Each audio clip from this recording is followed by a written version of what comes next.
My grandmother publicly congratulated me for handling a $3 million trust fund I never knew existed. My mother, who stole it, just smiled. She didn't know I was a data analyst, so I set a trap that led her to a courtroom. This is where the story truly begins, and you won't want to miss what happens. Make sure you're subscribed to see it through to the end. We're always curious. Where in the world are you all watching from today? Let us know in the comments. The restaurant was loud, but the silence that fell over our table was deafening. It was a thick, heavy blanket that smothered the clinking of distant champagne flutes and the murmur of other families celebrating. I was sitting at the head of the table, still wearing my dark blue graduation cap, the tassel tickling my cheek. My new diploma, housed in a heavy faux leather folder, sat on my lap. I felt a migraine blooming behind my right eye, a familiar, throbbing pain that always signaled high stress. It had been a long, grueling day of ceremonies, and all I wanted was to eat my sea bass, go home, and sleep for a week. My grandmother, Matilda, was the one who had silenced the table. She stood, her spine remarkably straight for a woman of 78, and tapped her crystal water glass with a silver spoon. The ringing was sharp and clear, cutting through my exhaustion. "A toast," she'd announced, her voice, though thinned with age, still carrying the same authority that had built her real estate empire. My parents, Catherine and David, immediately turned to her, their faces arranged in practiced smiles. "To my granddaughter, Rachel," Matilda said, her sharp blue eyes finding mine.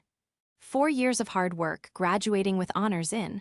What is it again, dear? Data analytics? Sounds dreadfully boring, but I'm told it's very important." A few polite chuckles went around the table. I managed a weak smile. "But more than the degree," Matilda continued, "I am so proud of how you've handled the $3 million I set aside for you." The words hit me like a physical blow. The air in my lungs evaporated. My polite smile froze, then cracked. I just sat there, staring, my mind a complete, echoing void. "What?" "I told Catherine all those years ago," Matilda went on, oblivious to the bomb she had just detonated, "that a young woman must have her own resources. I must say, Rachel, your humility has been remarkable. Most young people would have spent it all by now, but to have managed it so quietly, to have never mentioned it. Well, it just confirms I made the—" She stopped. Her own smile faltered as she finally registered my expression. I wasn't beaming with pride. I was pale, my mouth slightly open, my eyes wide with a confusion so profound it bordered on terror. $3 million, I whispered. The word felt alien in my mouth. What $3 million? My grandmother's gaze slowly, dangerously, shifted from me to my mother. My mother, Catherine, was a portrait of manufactured calm. She was a boutique financial advisor, and she looked the part, impeccable blonde bob, a silk blouse that probably cost more than my entire semester's textbook budget, and a string of pearls. She was smiling, but the smile didn't reach her eyes. It was a tight, brittle thing, like a crack in a porcelain doll. "Mom," my mother said, her voice a strained, light laugh, "you know we discussed this. We invested that money for Rachel's future. It's all very complex. This isn't the time or place." "Invested it?" Matilda's voice had lost all its warmth. It was now pure, cold steel. "I set up a trust, Catherine, not a speculative fund. The terms were explicit. Rachel was to have full access and knowledge upon her 18th birthday. She is 22. "Grandma," I said, my voice shaking. I looked from her face to my mother's. I don't know what you're talking about. What trust?" My father, David, finally spoke. He was a man who lived in the shadow of these two powerful women, my mother and grandmother.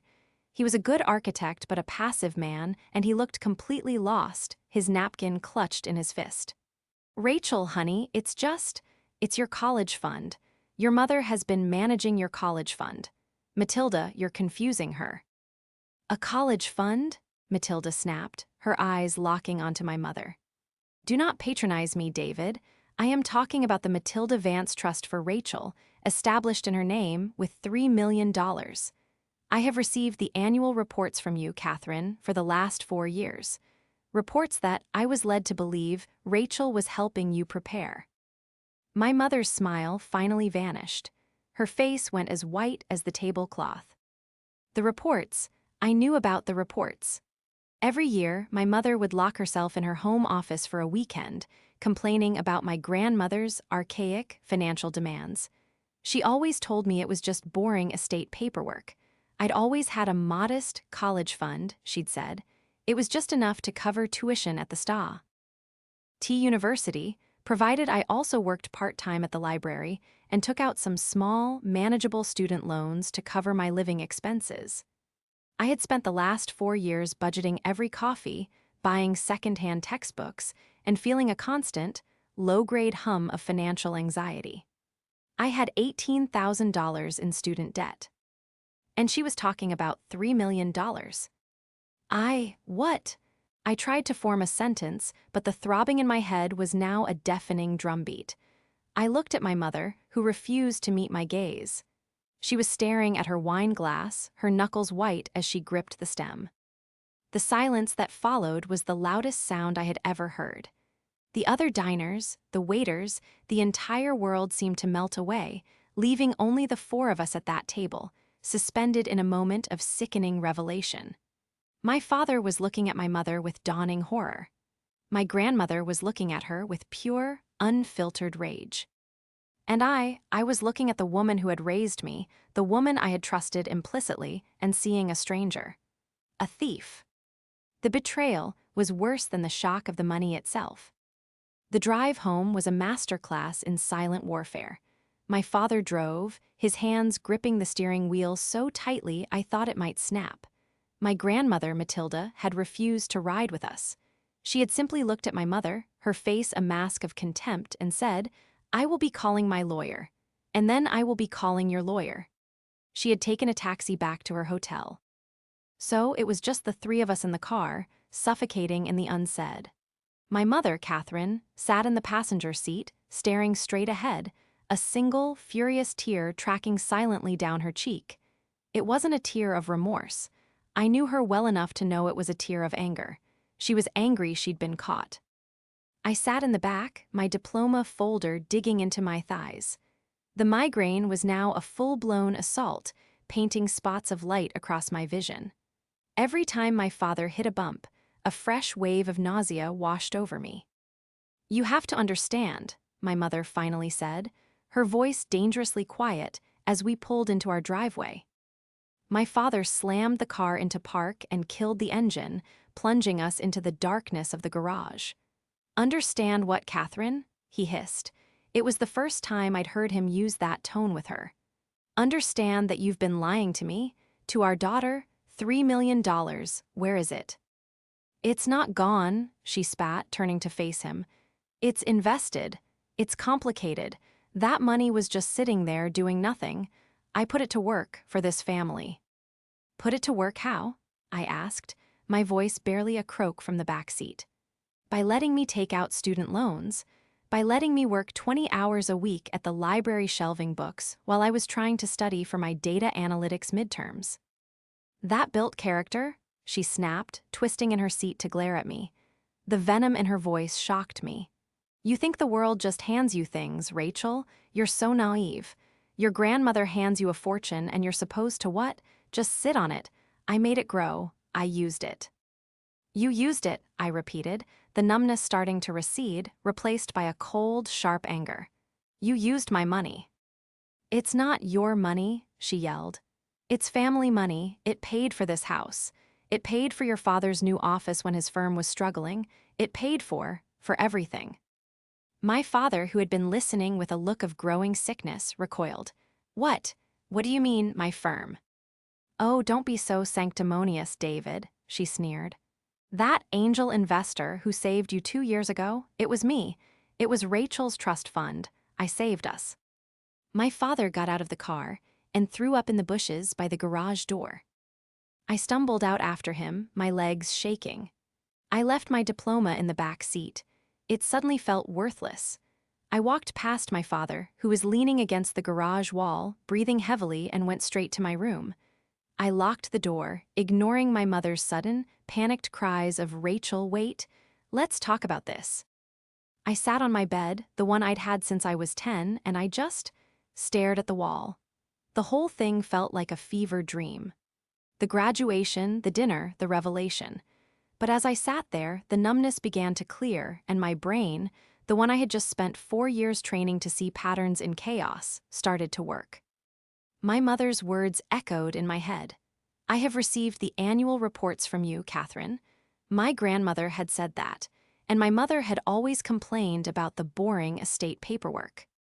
But there was one detail, one tiny, crucial thing they had both forgot. For the past 2 years, as part of my advanced analytics curriculum, I had been helping my mother with her boring work. Not the trust, I'd never seen that. But I had helped her digitize her client files, set up her spreadsheets, and manage her college fund accounts. He'd called me her little data whiz, praising my meticulousness. I had helped her build the very system she'd used to lie to me. I thought about the modest, college fund statements she'd always shown me. They were on official-looking letterhead from a small, independent brokerage I'd never heard of. I had always accepted them at face value. But they had forgotten one crucial thing. They had forgotten that I wasn't just a 22-year-old girl in a graduation cap. I was a data analyst, and I had the original files. I had copies of every statement, every transaction log she had ever let me touch, all backed up on a personal hard drive she didn't know about. I always backed up my work. My mother thought I was a naive girl. She was about to find out I was a forensic investigator. The next morning, I woke up with a pounding headache and a stomach full of lead. My cap and gown were crumpled in a heap on my floor. I checked my phone. 15 missed calls from my father. 7 from my grandmother. 10 texts from my mother, escalating from "Rachel, honey, please come out" to "You are being incredibly childish," and finally to "You are grounded. We are not done with this conversation." Grounded? I was 22, a college graduate, and my mother, a woman who had just confessed to stealing millions from me, was trying to ground me. The absurdity of it was almost comical. I ignored them all. I walked downstairs. My father was asleep on the couch, still in his suit from last night. He looked gray and broken. My mother was nowhere to be seen, but the smell of stale coffee and her expensive, cloying perfume hung in the air. Her home office door was closed. I went into the kitchen, grabbed a bottle of water, a box of protein bars, and my laptop. I went back to my room, locked the door, and got to work. My mother, Catherine, had always been a complex figure in my life. She was polished, ambitious, and deeply, deeply concerned with appearances. She grew up in the shadow of her own mother, Matilda, a self-made woman who had built an empire from scratch. Matilda was brilliant, demanding, and often blunt. Catherine, by contrast, had built her life on a foundation of image. Her job as a boutique financial advisor was, I now realized, more about networking with wealthy clients at luncheons than it was about actual financial strategy. Her resentment for Matilda was her defining characteristic. She saw Matilda's wealth not as a family asset, but as a personal insult, a constant reminder of her own perceived shortcomings. And I, as Matilda's only grandchild and clear favorite, was caught in the middle. My whole life, my mother had preached the gospel of sacrifice. "We can't afford that, Rachel," she'd sigh, when I'd ask for the same brand-name sneakers my friends had. "We're comfortable, but we're not Matilda-level wealthy. We have to be smart." She had me on a budget my entire life. She was the one who insisted I get a job at 16. She was the one who sat me down to explain the harsh realities of student loans. I had spent years feeling grateful for her financial prudence, proud that I was pulling my own weight. I saw her sacrifices, the long hours, the networking events, as proof of her devotion. I had worshipped her. Now, sitting in the quiet of my childhood bedroom, that worship curdled into a cold, hard rage. Every sacrifice she'd made, every lecture on fiscal responsibility was a lie. A performance. She hadn't been teaching me responsibility. She had been grooming me to accept scarcity so I would never question the numbers. I plugged in my external hard drive. The files were all there, just as I'd left them. 2 years' worth of statements from the college fund, which was supposedly held by a firm called Apex Holdings. A quick Google search for Apex Holdings brought up a single-page website with a stock photo of a skyline and a P.O. box address. It was a shell, a complete fabrication. I pulled up the Excel files I had so diligently created for her. I had transaction logs, dates, and amounts. I had copies of the simplified reports she'd let me scan, the ones I now realized she was sending to my grandmother. The narrative was clear.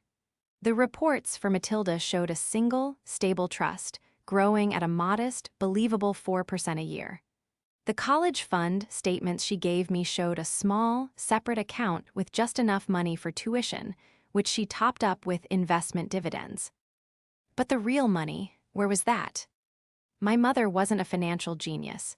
She was a woman who was good at appearances. She wouldn't have been able to run a complex, multi-million-dollar fraud scheme on her own. She was too disorganized. She was all style, no substance. And then I saw it. A name I didn't recognize, buried in the metadata of a PDF she'd accidentally sent me 6 months ago. She'd asked me to delete it, saying it was a client file sent in error. I had, but I hadn't emptied my digital recycling bin. The file was a wire transfer confirmation. A transfer for $150,000 from a bank I didn't recognize to a man named Julian Thorne. The memo line read, "Consulting fee Project V." A quick search for Julian Thorne brought up a very different kind of profile. He wasn't a financial advisor. He was a lifestyle consultant with a slick website, a series of photos of him on yachts and in front of private jets, and a vague bio about maximizing personal assets. He was handsome, polished, and had the kind of disingenuous smile that made my skin crawl. He looked like the physical embodiment of a scam email. This was the person influencing my mother. This was the antagonist. She wasn't just stealing my money to pay for her mortgage. She was being bled dry by a con artist, and she was using my inheritance to fund it. The betrayal felt deeper, more pathetic. She hadn't just stolen from me, she had stolen from me to impress a man who was clearly, laughably, a fraud. The pieces clicked into place. The failed firm of my father's, the emergency loan for the house. It was all a lie.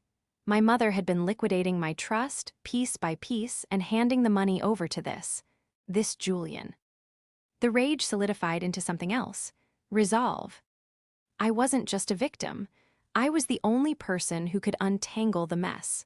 My mother and her lifestyle consultant had made one fatal error. They had left a digital trail, and I was a data analyst. I knew how to follow it.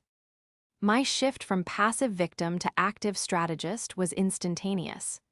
The grief was still there, a cold stone in my stomach, but the anger was a fire, and my data analytics brain was the engine it fueled. The clever trap wasn't something I had to build.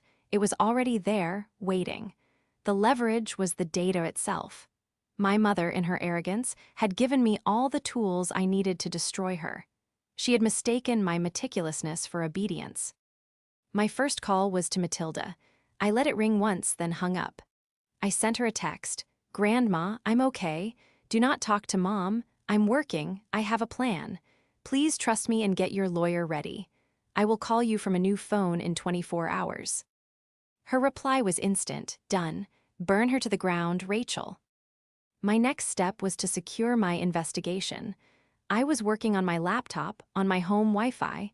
That was stupid.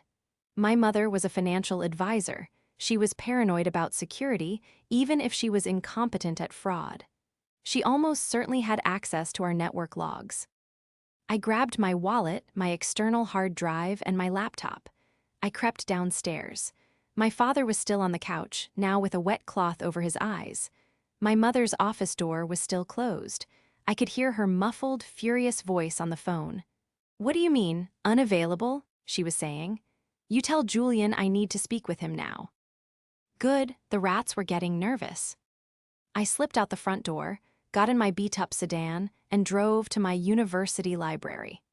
It was the one place I knew I'd have access to high-speed, secure internet, and nobody would think to look for me. I found a secluded carrel in the basement, bought a new, prepaid burner phone with cash, and set up my command center.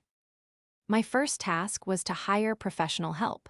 I used some of my own meager savings, the money I'd painstakingly saved from my library job, to hire a freelance forensic accountant I found on a secure professional networking site. I explained the situation. I had reason to believe a trust fund manager was commingling funds and providing fraudulent reports. I didn't say it was my mother. I sent him the Apex Holdings, P.O. box, the wire transfer to Julian Thorne, and the 2 sets of reports.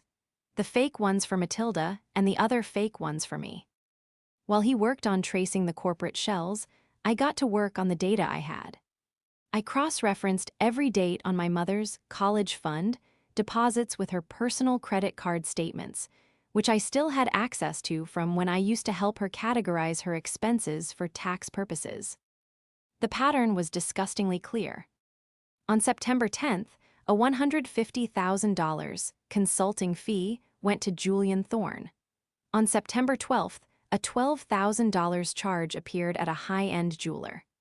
On September 14th, a dividend of $3,000 was deposited into my college fund, just in time for the tuition deadline. She was paying for my education with the scraps from her shopping sprees. I built a timeline, a meticulous, color-coded spreadsheet that tracked every single dollar. I traced transfers from the original, legitimate trust bank, which Matilda's lawyer provided me with after a secure call, to a series of shell corporations, each one linked to Julian Thorne. From there, the money was laundered. Consulting fees, investment losses, management expenses, before being funneled into my mother's personal accounts or directly to vendors for things like a new roof, a luxury car lease, and I saw with a fresh wave of sickness my father's angel investment. She hadn't just saved his firm, she had made him an unwilling accomplice in my theft. The forensic accountant I hired was fast. Within 48 hours, he confirmed my findings and added a new, horrifying layer. Julian Thorne wasn't just a lifestyle consultant, he had a history. He specialized in wealthy, dissatisfied women. He had 2 prior lawsuits against him, both settled out of court, from women who accused him of the exact same thing, convincing them to leverage their assets, only to bleed them dry. My mother wasn't his partner in crime. She was his mark. She was just using my money as her buy-in. The sheer, pathetic stupidity of it all was as enraging as the betrayal. I now had an irrefutable, data-driven case. I had bank records, forged documents, a clear money trail, and a professional's report confirming the fraud. My mother, meanwhile, was getting desperate.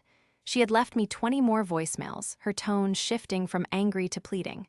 "Rachel, I'm so sorry, you don't understand," one of them said, her voice thick with what I now recognized as performative tears. Julian, he promised it was a sure thing, an investment in a resort. We were going to double the money, Rachel, double it. I was doing it for you. I saved the voicemail. It was a confession. The final piece of my trap was to get my father on my side.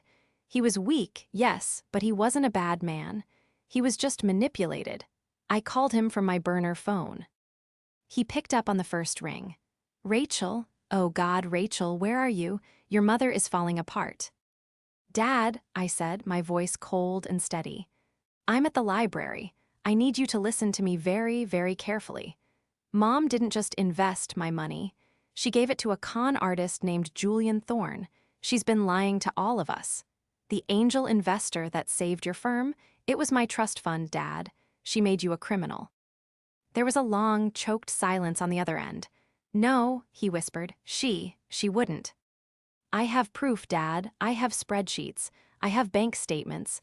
I have a report from a forensic accountant. I'm going to expose her. And when I do, you're either standing next to me as a victim or you're standing next to her as an accomplice. You have to choose." What do you want me to do?" he asked, his voice shaking. "Mom is going to get desperate," I said. "She's going to call a meeting.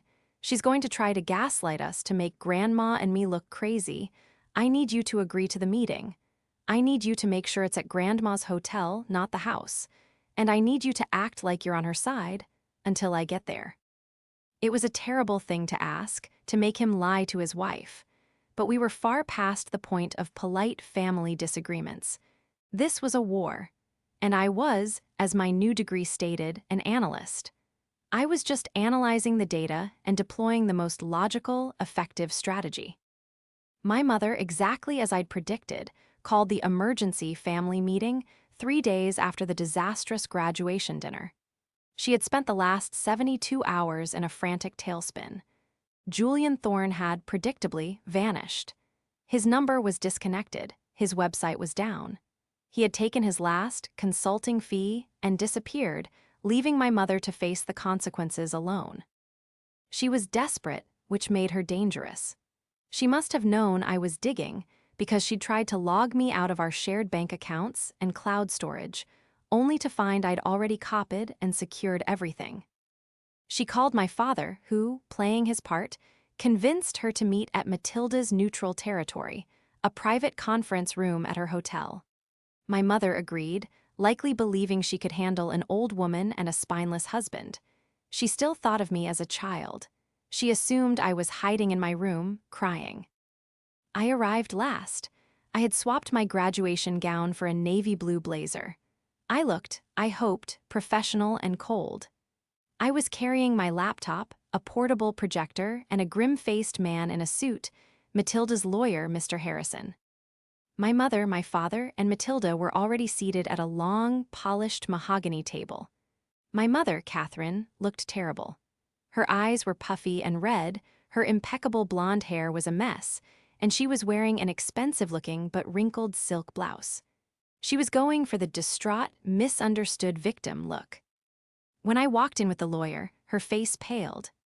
"What is he doing here?" she snapped, pointing at Mr. Harrison. "This is a family matter." "It stopped being a family matter, Catherine, when you committed federal wire fraud," I said, my voice echoing slightly in the sterile room. I set my laptop down and began connecting the projector. "Now, Rachel, don't be so dramatic," my mother said, attempting a patronizing smile. "I know you're upset, and you have every right to be. I made a mistake, a poor investment. I was trying to grow your money to give you an even better future. And this man, Julian, he try. Seeked me. He tricked you," I repeated, powering on the projector.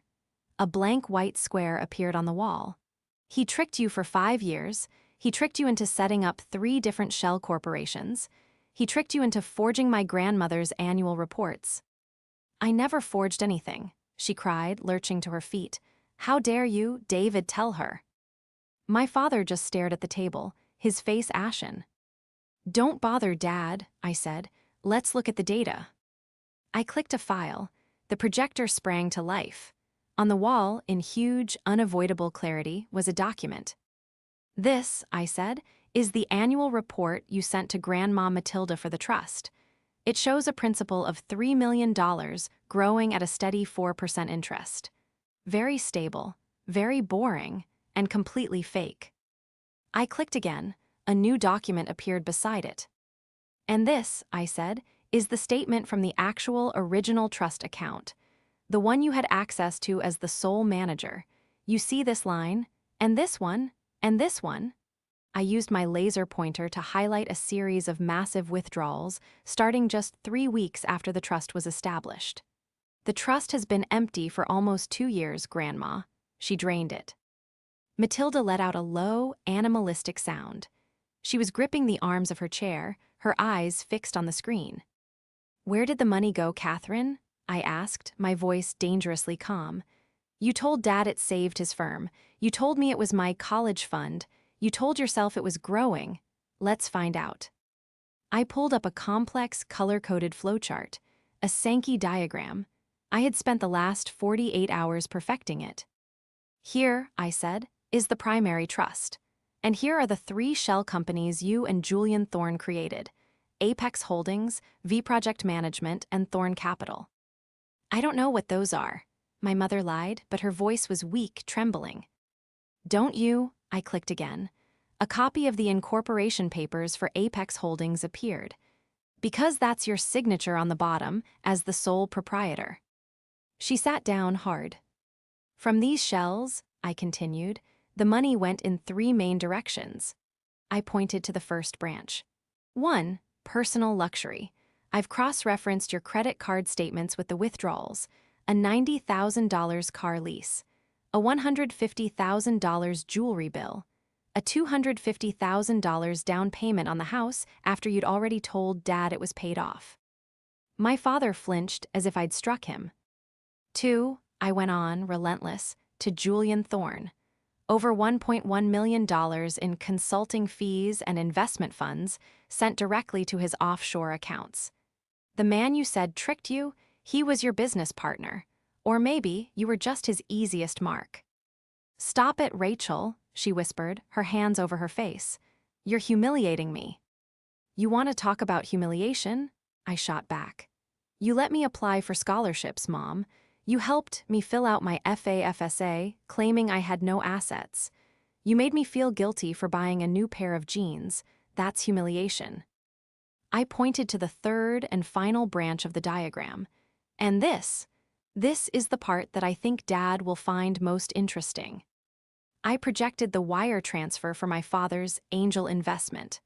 And next to it, the voicemail my mother had left me, the one where she confessed to doubling the money. You didn't just save Dad's firm, Mom, I said. You made him an accomplice. You used my stolen money to make him indebted to you, to silence him. You laundered my inheritance through your own husband's business. My father made a choked, gasping sound. He looked at my mother, his eyes no longer confused, but filled with a cold, clear disgust. My mother's entire defense, her lies, her tears, her performance of the flustered victim, was shattered. The data was irrefutable. I hadn't yelled. I hadn't cried. I had simply presented the facts. She looked up not at me, but at Matilda. Her face was a mask of pure, unadulterated hatred. You, she shrieked. This is all your fault. You always had to have it all, didn't you? You always had to be the smart one, the rich one. You held this money over my head my entire life, and you gave it to her. You were trying to buy her, to turn her against me. You did that all by yourself, Catherine, Matilda said, her voice ice. Mr. Harrison, please proceed. The lawyer, who had been silent this whole time, stood up and placed a thick file on the table in front of my mother. Mrs. Catherine Vance, he said, you are being served. This is a civil suit for the recovery of $3 million, plus damages, interest, and legal fees. We have also, as of this morning, turned over this same file to the district attorney's office. A criminal investigation is now underway. The aftermath of the hotel room confrontation was not a clean break. It was a messy, painful implosion. My mother did not go quietly. Her first move, upon being served, was to launch a desperate, scorched earth campaign. She tried to regain control, spin the narrative. She called me nonstop. When I refused to answer, she emailed. The emails were a masterwork of manipulation, shifting from tearful apologies to vicious accusations. Rachel, my baby, you have to stop this, one email read. You're tearing this family apart. Your father is a wreck. I'm the only one who can fix this. Just tell your grandmother's lawyer it was all a misunderstanding. We can say Julian tricked us both. When that didn't work, the tone changed. You ungrateful child. After everything I've done for you, I clothed you, I fed you, I gave you everything. And this is how you repay me? By siding with that old woman against your own mother, you will regret this. You will be left with nothing. She was wrong. I wasn't being left with nothing. I was building my case.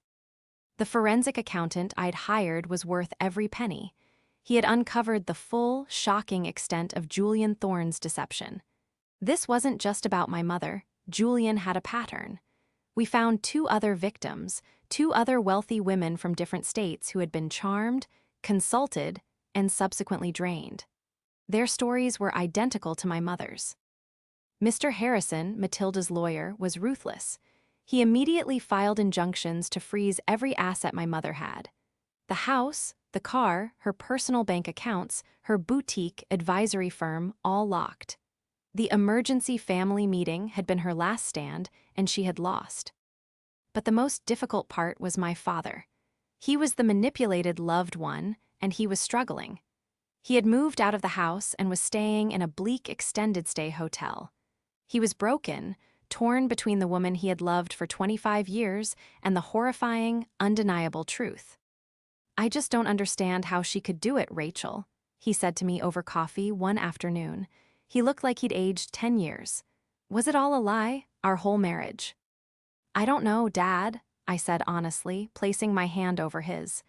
"She was being manipulated, too, by Julian, but she made a choice. She chose to steal from me to pay him." "She's still your mother," he whispered, defending her even now. "And you're still her husband," I replied, "which is why you need to protect yourself." This was the second, more powerful confrontation. I had to break the spell. I slid a file across the table.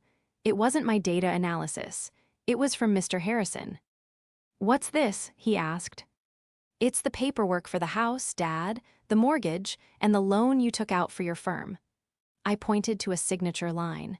"Do you recognize that signature?" He put on his reading glasses. He stared at it for a long time. "It looks like my signature," he said. "It's not," I said softly. The district attorney's office had a forensic handwriting expert look at it. "My mother signed your name, Dad. She's been forging your signature on financial documents for at least 3 years. The angel investment you thought you were accepting, you never even signed the papers. She did." That was the moment, the final, terrible realization. It wasn't just that she had lied to him. It wasn't just that she had used my money.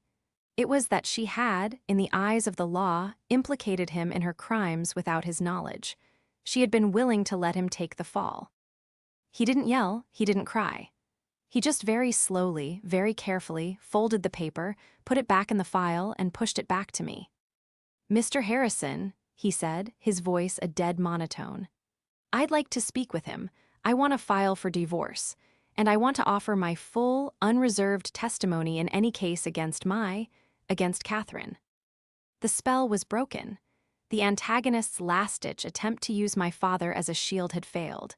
My mother was now truly, completely alone. She had no money, no husband, and no one left to lie to.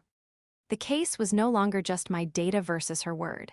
It was her entire family, armed with irrefutable proof, a team of lawyers, and the testimony of other victims, all aligned against her. The escalating stakes had finally reached their peak. The only thing left was the final showdown. The public showdown wasn't a family dinner. It was a courtroom. Specifically, a pre-trial deposition in a sterile, windowless conference room, but it held all the drama of a public execution. My mother, Catherine, had been forced to trade her silk blouses for a drab, off-the-rack suit. Her advisory firm was gone, her accounts frozen. She had been assigned a public defender who looked tired and overwhelmed. On the other side of the long, polished table sat Matilda, Mr. Harrison, a junior associate, my father, David, and me. I had my laptop, plugged into a large monitor at the end of the table. My mother's strategy, it seemed, was to play the confused, grieving wife.